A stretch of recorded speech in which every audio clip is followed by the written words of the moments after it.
salatan wa salaman daimaini mutalazimaini ala habibinal mustafa Muhammadin sallallahu alaihi wasallam wa ala alihi wa ashabihi wa man tabi'ahum bi ihsanin ila yaumiddin.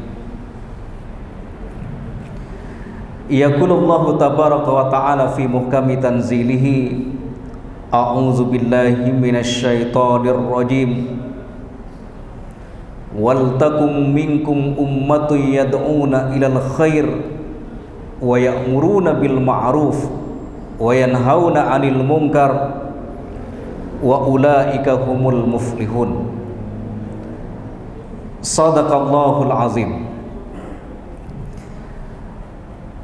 Bapak dan Ibu sekalian, jamaah kajian maghrib yang semoga dirahmati oleh Allah Subhanahu wa ta'ala.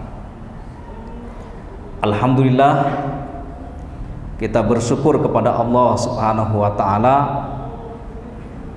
Pada kesempatan ini kita setelah melaksanakan sholat maghrib bisa menghadiri kajian kitab At-Tazhib, yaitu fikih mazhab Syafi'i. Bapak dan Ibu sekalian, pada kesempatan ini kita akan membahas tentang jamak dan qashar dalam sholat. Kapan jamak dan qashar itu dibolehkan? Apa dan bagaimana batasan-batasannya? Pada kesempatan ini kita akan membahas hal-hal yang membolehkan menjamak sholat. Bapak dan Ibu sekalian, di dalam kitab At-Tazhib dikatakan, wa yajuzu lil musafiri qasrus salatir rubaiyati bi khamsi syara'ita. Seorang musafir dibolehkan untuk mengqashar salat yang jumlahnya 4 rakaat, diqashar, diperpendek menjadi 2 rakaat, itu ada 5 syarat. Tapi Bapak dan Ibu sekalian yang dirahmati oleh Allah Subhanahu wa ta'ala, perlu diketahui bahwa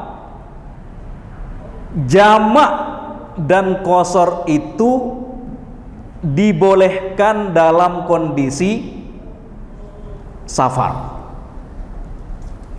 Jamak sekaligus qashar itu dibolehkan dalam kondisi safar. Tetapi Bapak dan Ibu sekalian, ada beberapa hal, beberapa kondisi seorang mukim, seseorang yang tidak sedang safar tapi dibolehkan jamak, dibolehkan untuk menjamak sholat. Nah, misalnya Bapak dan Ibu sekalian, walil mukimi idza kana alaihi masyaqqah fi ada'i kulli sholatin fi waqtiha. Bagi seorang yang sedang mukim tapi mereka sedang mendapatkan masyaqqah, mendapatkan kesulitan untuk melaksanakan sholat, maka mereka dibolehkan untuk menjamak sholat. Misalnya Bapak dan Ibu sekalian, kal maridi, seperti orang yang sedang sakit. Sakit di sini batasannya adalah ketika seseorang itu akan merasa kesulitan, mendapatkan masyaqqah ketika akan melaksanakan sholat pada setiap waktunya. Jadi ketika seseorang sedang sakit dan dia mendapatkan masyaqqah, itu dibolehkan untuk melaksanakan jamak, tapi tidak boleh qasar. Berikutnya adalah wa iza kana au iza kana hunaka matarun. Begitu juga ketika ada hujan yang lebat, itu dibolehkan juga untuk menjamak. Nah, pertanyaan berikutnya, Bapak dan Ibu sekalian, bagaimana kalau seseorang sedang berada di rumahnya dan ada hujan pada waktu itu, bolehkah dijamak? Menurut Syekh Asy-Syarbini, ketika seseorang yang mukim sedang berada di rumahnya, maka dia tidak dibolehkan untuk menjamak. Tetapi ketika seseorang terbiasa melaksanakan sholat berjamaah di masjid, terbiasa melaksanakan sholat 5 waktu di masjid, dan ketika hujan dia sedang berada di masjid, maka yang seperti itu dibolehkan untuk dijamak. Nah, berikutnya Bapak dan Ibu sekalian, awil masghulu bi amalin yata'azzaru ta'jiluhu, atau seseorang yang sedang berada pada kesibukan, pada pekerjaan yang ketika akan ditinggalkan itu menyebabkan momentumnya itu hilang. Misalkan Bapak dan Ibu sekalian, ketika seorang dokter sedang melakukan operasi terhadap pasien, dan ketika pasien itu ditinggalkan menyebabkan kematian atau menyebabkan nyawa seseorang itu terancam, maka seorang dokter yang sedang beroperasi itu termasuk kategori pekerjaan yang dikhawatirkan itu akan menyebabkan masyaqqah ketika ditinggalkan itu, maka boleh dijamak. Nah, Bapak dan Ibu sekalian, itulah beberapa contoh seseorang yang sedang mukim, seseorang yang tidak sedang safar tapi dibolehkan untuk menjamak. Orang yang sakit, sedang turun hujan, kemudian seseorang yang bekerja dan ketika meninggalkan pekerjaannya itu dikhawatirkan menimbulkan masyaqqah, menimbulkan kesulitan, maka itu dibolehkan untuk jamak. Nah, Bapak dan Ibu sekalian yang dirahmati oleh Allah Subhanahu wa taala, di dalam mazhab Syafi'i terkait safar yang dibolehkan jamak dan qasar itu ada 5 syarat. Syarat yang pertama, Bapak dan Ibu sekalian, ayyakuna safaruhu fi ghairi maksiatin. Safarnya atau seseorang bepergian bukan dalam rangka bermaksiat. Jadi ketika seseorang mengadakan safar, mengadakan perjalanan, tapi perjalanannya itu untuk melakukan maksiat, untuk merampok, untuk mencuri, dan pelanggaran-pelanggaran syariat yang lainnya, itu tidak dibolehkan dalam mazhab Syafi'i. Dan begitu juga Bapak dan Ibu sekalian, kalau kita merujuk kepada fikih perbandingan, fikih perbandingan itu dikatakan di sini, warraji ma zahaba ilaihil jumhur min masyru'atir rukhus fis safar al wajib wal mandub wal mubah. Jadi dalam fikih perbandingan dikatakan yang dibolehkan untuk menjamak dan mengqasar salat itu yaitu safar yang wajib. Safar itu kan ada safar yang wajib, seperti seseorang yang sedang melaksanakan haji, itu namanya safar wajib. Nah, dalam kondisi safar wajib ini jumhur ulama ya mengatakan itu boleh untuk dijamak dan dikosor. Wal mandub, begitu juga safar yang sunnah, seperti seseorang yang pergi ke Saudi Arabia, ke Mekah dan Madinah untuk melaksanakan umroh, itu termasuk safar mandub, safar yang sunnah, itu dibolehkan untuk jamak dan qasar. Wal mubah, begitu juga safar yang mubah, misalkan kita ingin pergi ke Surabaya dalam rangka refreshing atau berlibur, itu termasuk safar yang mubah, maka juga dibolehkan untuk menjamak dan mengqasar. Nah, bagaimana kalau safar yang makruh dan safar yang haram?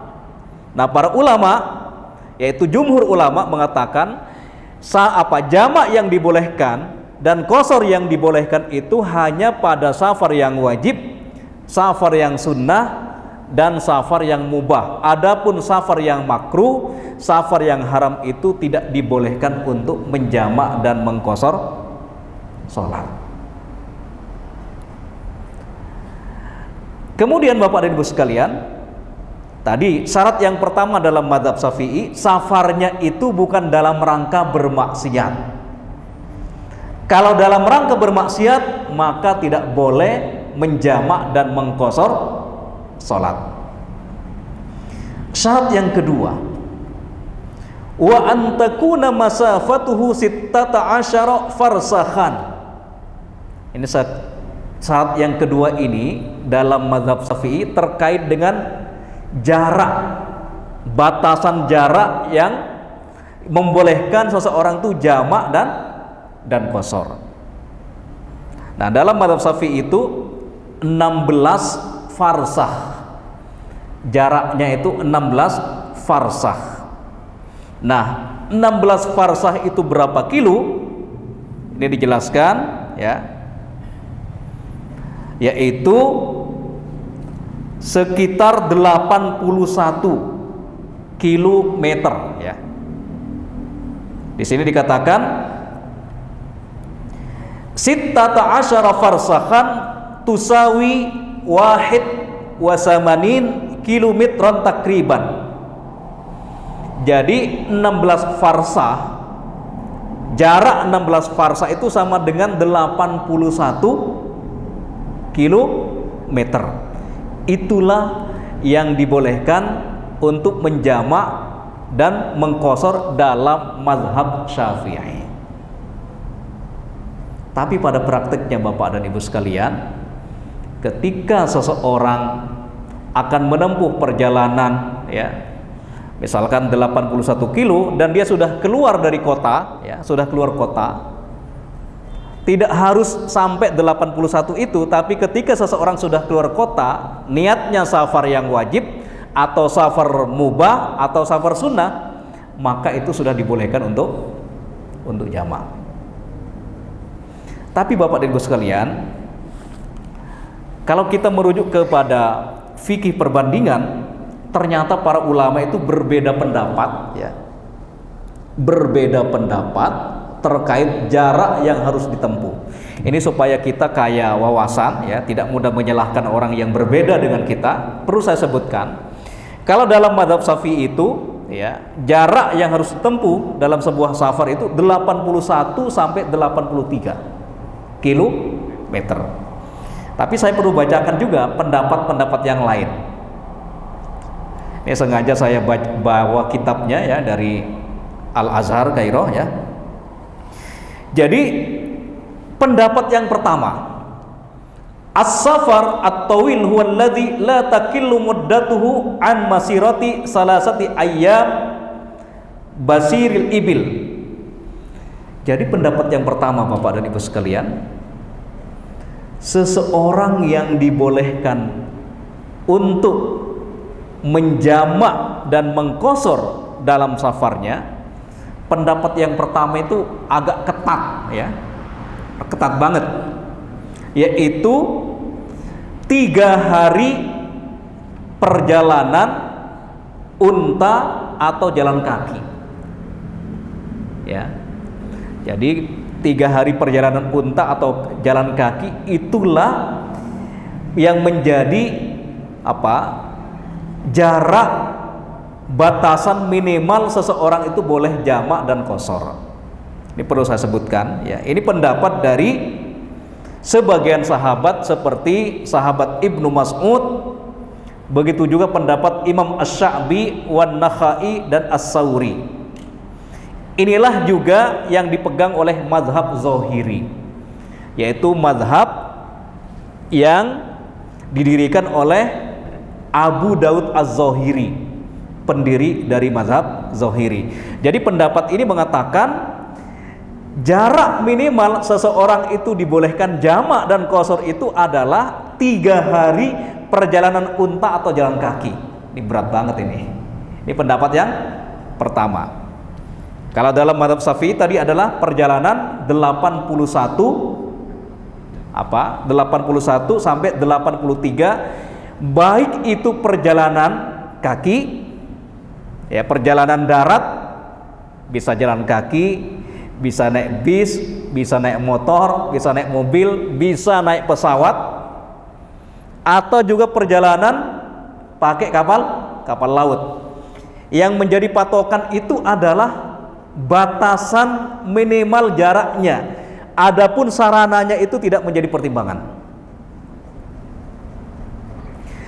Bapak dan Ibu sekalian yang dirahmati oleh Allah Subhanahu wa taala, pendapat yang kedua adalah la yakillu miqdaruhu an samaniyah wa arba'ina milan.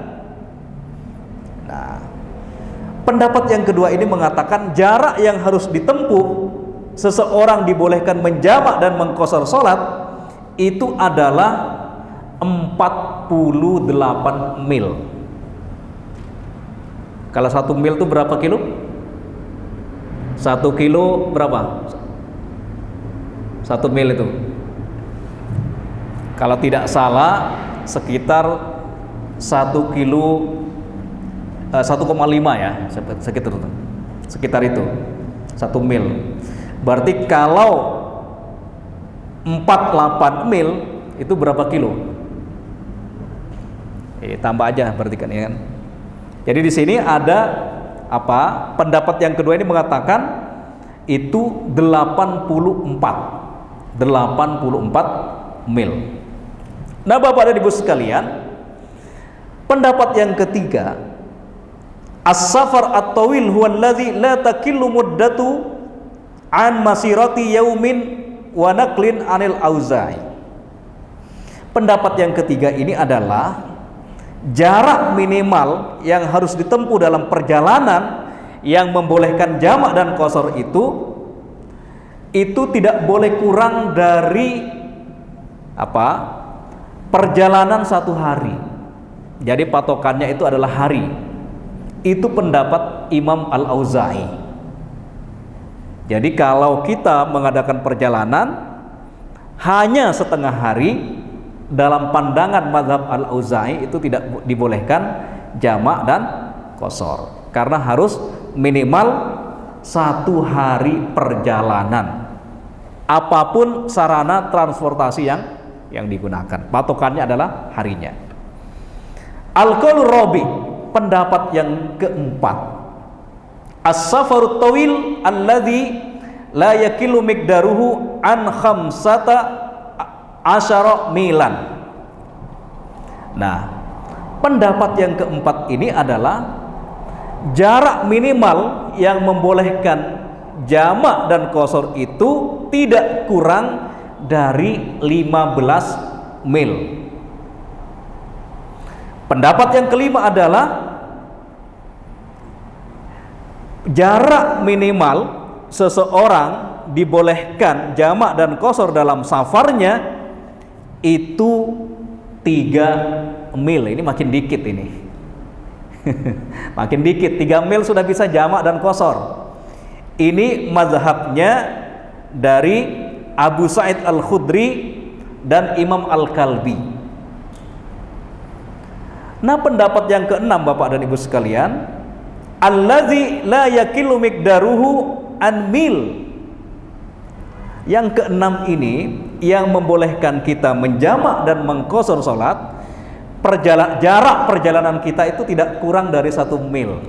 Wah, ini terlalu ringan banget kan? Sangat ringan. Nah, Bapak dan Ibu sekalian, bagaimana kita ya kemudian memahami berbagai macam perbedaan pendapat ini? Ya, kalau kita misalkan berpegang teguh kepada mazhab Syafi'i, dipersilahkan. Tidak akan melaksanakan sholat jamak dan qashar kecuali jarak yang akan ditempuh itu 81 sampai 83 kilometer. Tapi yang menarik Bapak dan Ibu sekalian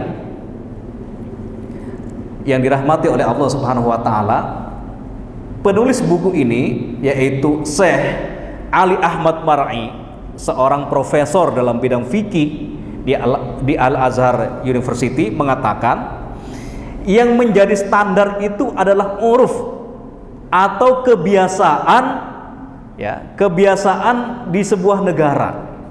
Maksudnya dikatakan safar itu tergantung kepada budaya, kebiasaan di sebuah negara. Kira-kira Bapak dan Ibu sekalian, kalau dari sini ya, dari Depok ke Jakarta ini udah masuk safar belum kira-kira? Secara urufnya udah masuk belum? Ya, kayak yang ke-6 masuk. Nah, kita perlu mencari pendapat jalan tengah. Ya. Jadi ketika safar itu sudah sesuai dengan apa adat dikatakan safar dan sudah keluar dari kota, maka itu sudah dibolehkan jamak dan qashar menurut Syekh Ali Ahmad Mar'i. Tapi kalau Bapak dan Ibu sekalian misalkan konsisten dengan mazhab Syafi'i, ya silahkan juga. Tidak akan menjamak, tidak akan mengqashar ketika safar kita tidak sampai 81 sampai 83 kilometer. Ini perlu saya jelaskan ya, biar tidak kaget ketika mendengar ada pendapat yang berbeda dari kita. Karena kita boleh meyakini sebuah pendapat dalam masalah fikih, tapi kita juga menghormati perbedaan pendapat. Ya. Itulah pentingnya kita mengkaji fikih ya dalam mazhab Syafi'i. Sekaligus saya bawa juga fikih perbandingannya supaya kita ya punya cakrawala berpikir yang luas ya, tidak mudah menyalahkan, bisa saling toleransi di tengah adanya perbedaan di antara umat Islam. Nah, Bapak dan Ibu sekalian yang dirahmati oleh Allah Subhanahu wa taala,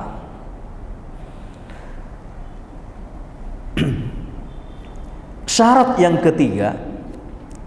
yang ketiga dalam mazhab Syafi'i ya, wa ayyakuna muaddiyan lis-salati rubaiyah, wa ayyakuna muaddiyan lis-salati rubaiyah, yang bisa diqashar itu, salat yang bisa diqashar itu adalah salat yang jumlahnya 4 rakaat. Berarti salat maghrib tidak boleh diqashar, tidak ada salat 1,5. Nggak ada salat 1,5 rakaat, itu nggak ada. Kemudian sholat subuh juga tidak bisa diqashar, nggak bisa jadi 1. Bapak dan Ibu sekalian yang dirahmati oleh Allah Subhanahu wa taala, betapa pentingnya sholat ini dalam pandangan ajaran Islam, sehingga dalam kondisi apapun kita sebagai orang yang beriman itu wajib ya, tetap wajib melaksanakan sholat. Hanya saja disesuaikan dengan kemampuan kita masing-masing. Kalau kita mampu berdiri, maka sholat dengan berdiri. Kalau kita tidak mampu, maka kita sholat dengan duduk. Kalau tidak mampu dengan duduk, maka sholat dengan berbaring. Kalau tidak mampu dengan berbaring, bisa pakai isyarat. Oleh karenanya, dalam sholat ini ada pembahasan jamak dan qashar. Tujuannya adalah syariat Islam ini ingin memberikan kemaslahatan, ingin memberikan keringatan kepada semua hamba-hambanya. Oleh karenanya, sholat ini satu-satunya yang tidak bisa diganti di waktu yang lain. Satu-satunya ibadah yang tidak bisa diganti di waktu-waktu yang lain itu adalah sholat. Kalau puasa kan kita diperintahkan oleh Al-Quran, fa'iddatum min ayyamin ukhar. Bagi orang yang sakit, bagi orang yang sedang safar, bagi orang yang sudah memiliki rukhsah untuk tidak puasa, fa'iddatum min ayyamin ukhar, maka gantilah pada hari-hari yang lain. Tapi berbeda dengan sholat, ya. Karena sholat itu satu-satunya ibadah yang tidak bisa diganti, tidak bisa ditunda waktunya. Oleh karenanya dalam kondisi safar kita tetap diwajibkan sholat, hanya saja kita diberikan rukhsah, diberikan dispensasi untuk menjamak dan mengqashar. Oleh karenanya Bapak dan Ibu sekalian, kalau kita perhatikan semua ajaran-ajaran Islam itu semuanya demi mewujudkan kemaslahatan dan mencegah berbagai macam kemudaratan dan kerusakan. Termasuk sholat ini, ya, adalah tujuannya agar kita menjadi pribadi-pribadi yang punya sakinah qalbiyah, punya kemantapan hati, punya ketenangan batin, punya kebahagiaan di tengah kesibukan kita, ya, masing-masing. Oleh karenanya kita tidak bisa meninggalkan sholat ini dalam kondisi apapun. Syarat yang keempat, wa ayyanwiya al-qasra ma'al ihram. Nah, ketika akan melaksanakan sholat jamak dan qashar, itu harus ada niatnya. Dan niatnya bisa niat itu menurut para ulama itu ada dalam hati, tapi ketika seseorang ingin melafadzkan, dalam mazhab Syafi'i itu disunnahkan untuk melafadzkan. Tujuannya untuk menguatkan niat yang ada dalam hati kita. Jadi ada niat, ya, sebelum kita melaksanakan sholat jamak dan qashar. Syarat yang kelima Bapak dan Ibu sekalian, wa alla ya'tamma bimukim. Wa alla ya'tamma bimukim. Ini dalam mazhab Syafi'i itu, ya. Itu syarat yang kelima itu tidak berimam, ya. Tidak berimam maksudnya tidak bermakmum. Tidak bermakmum kepada seseorang yang mukim. Jadi kalau ada orang yang mukim, ya, itu dalam mazhab Syafi'i dia tidak bisa kita jadikan sebagai imam dalam sholat ketika kita jamak dan qashar. Oleh karenanya biasanya di masjid-masjid, di beberapa masjid ketika dalam sebuah perjalanan atau safar, itu mereka manggil, ayo yang sedang safar kita bareng-bareng melaksanakan jamak dan qashar. Waktunya sangat sempit ini. Ya, saya buka pertanyaan. Ya. Barangkali ada yang mau ditanyakan. Ya, silakan.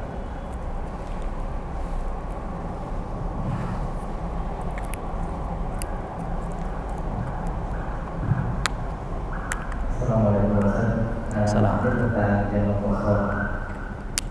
Kalau kita mungkin banyak orang kerja itu kan kondisinya itu kan macet ya. Kadang dari kantor misalnya jam 5.45, kita tahu sampai bisa jam 7. Nanti kadang sementara waktunya itu panjangnya itu enggak terlalu panjang gitu, tapi kadang macet itu banyak dari teman-teman itu sering menjamah gitu karena terbiasa dengan sebetulnya pulangnya gitu nanti di sana sampai rumah di jamaah lagi gitu kan maghrib dan itu juga baik. Ya.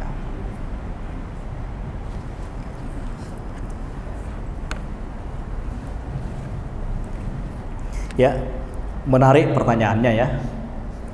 Jadi sebagaimana saya katakan di awal tadi, jamak dan qasar itu hanya dibolehkan dalam kondisi safar. Jamak plus qasar. Nah, bagaimana kalau jamak? Jamak saja tanpa qasar. Ya. Dikatakan ya di sini al-masyghul bi amalin yata'azzaru ta'jiluhu. Pekerjaan, ya, kalau ada pekerjaan yang sangat mendesak, ya, dan ketika kita tinggalkan menyebabkan kita kehabisan waktu, itu yang dibolehkan jamak.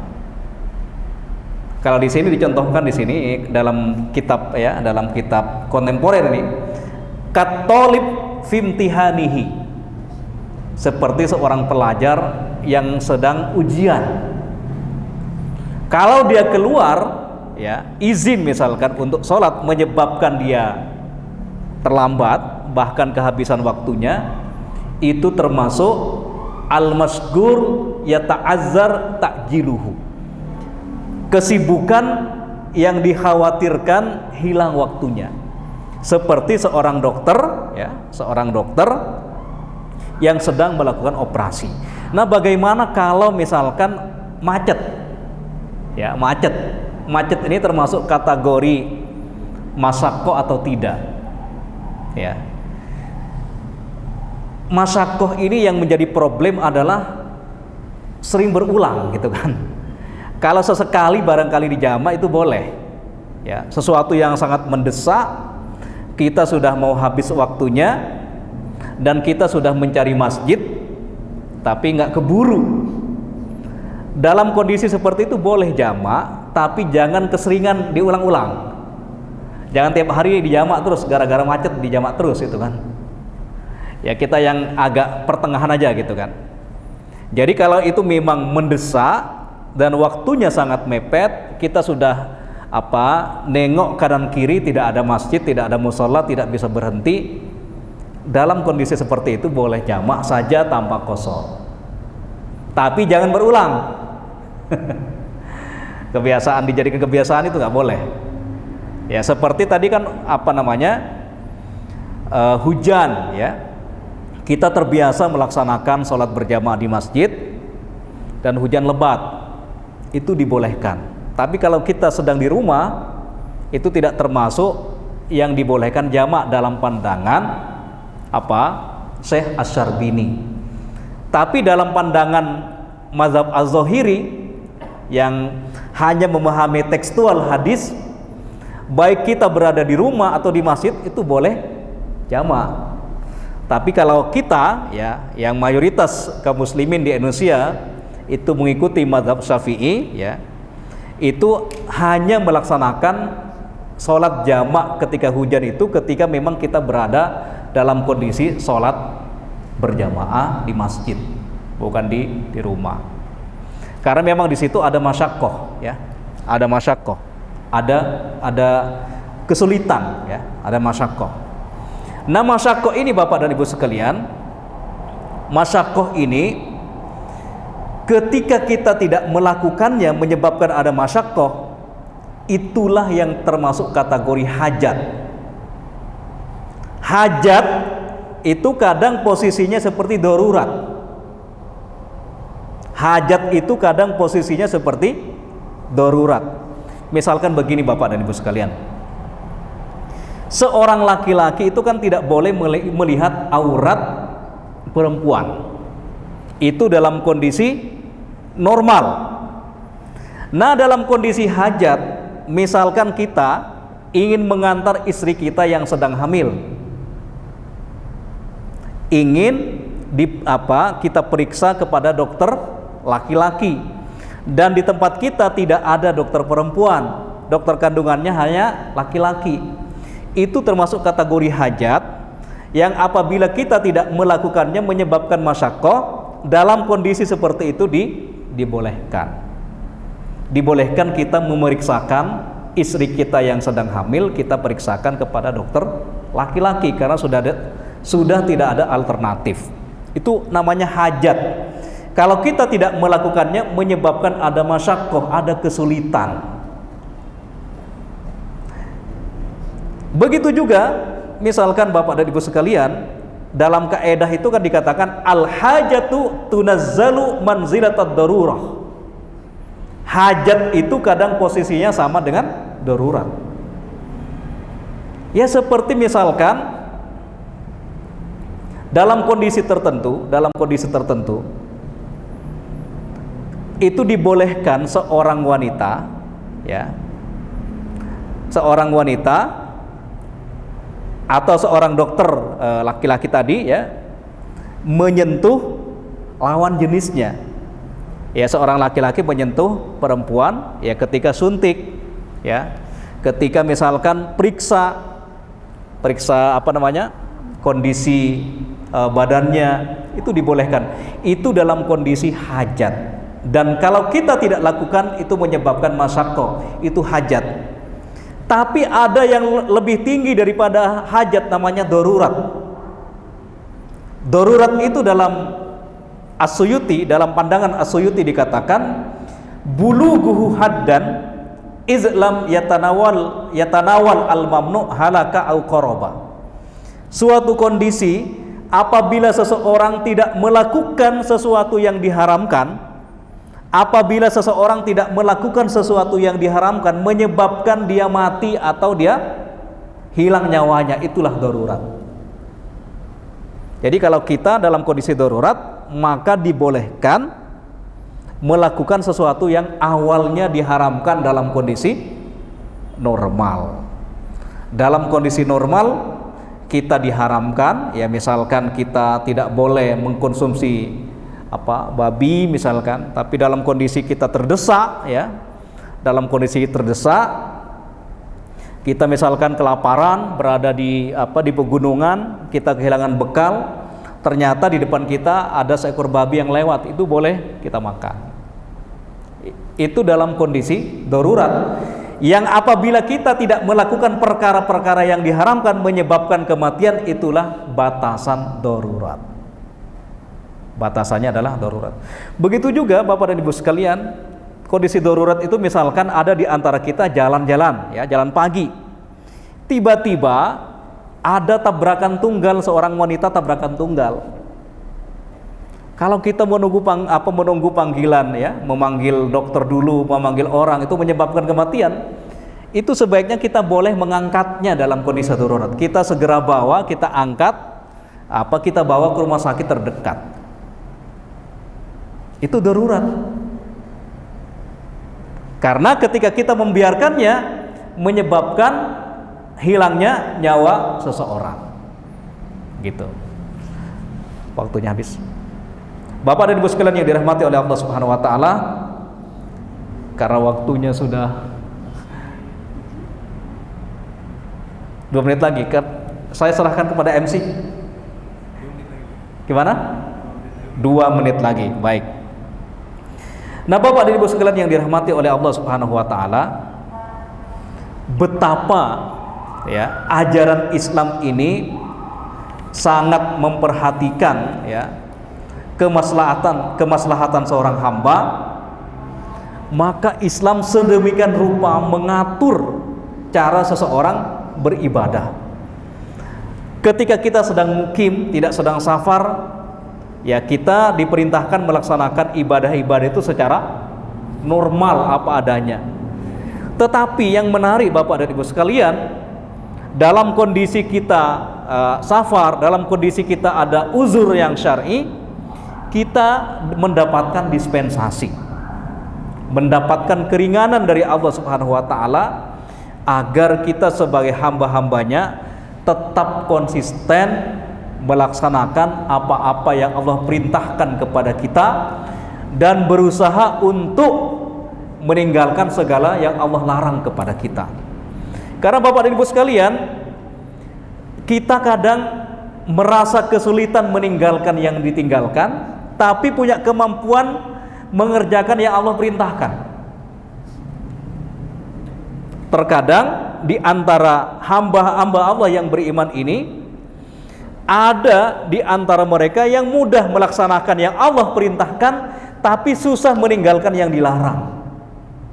Oleh karenanya takwa itu ada dua kategori. Pertama adalah fi'lut ta'at, yang kedua adalah wajtinabu an-nawahi. Takwa kategori yang pertama adalah berusaha sekuat tenaga mengerjakan segala yang Allah perintahkan kepada kita. Tapi jangan lupa, tidak hanya cukup melaksanakan yang Allah perintahkan kepada kita, tapi kita juga harus sekuat tenaga wajtinabu an-nawahi, berusaha sekuat tenaga untuk meninggalkan segala yang dilarang oleh Allah Subhanahu wa taala. Nah, Bapak dan Ibu sekalian yang dirahmati oleh Allah Subhanahu wa taala, semoga kajian singkat ini bisa bermanfaat buat kita semuanya, sehingga kita tidak merasa bingung ketika kita dalam kondisi safar, karena masih ada pertanyaan di masyarakat, mereka tidak bisa sholat, ya, mereka belum mengerti tentang apa, tentang kewajiban, bukan kewajiban, tentang pengetahuan jamak dan qasar ini dalam kondisi safar. Ada pertanyaan-pertanyaan yang mereka ungkapkan ya kepada saya, misalkan ya, mereka akhirnya tidak sholat, padahal Islam itu memberikan keringanan kepada mereka untuk menjamak dan mengqasar, bisa jamak takdim, bisa jamak takhir. Itulah indahnya ajaran Islam. Aqulu qouli hadza wa astaghfirullah li wa lakum. Assalamualaikum warahmatullahi wabarakatuh.